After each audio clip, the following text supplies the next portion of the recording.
exactly what I came to Nepal to see. This is so cool.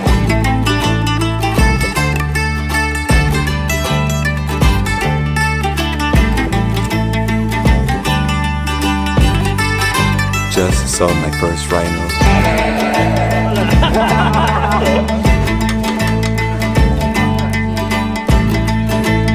Typique Nepalese nose.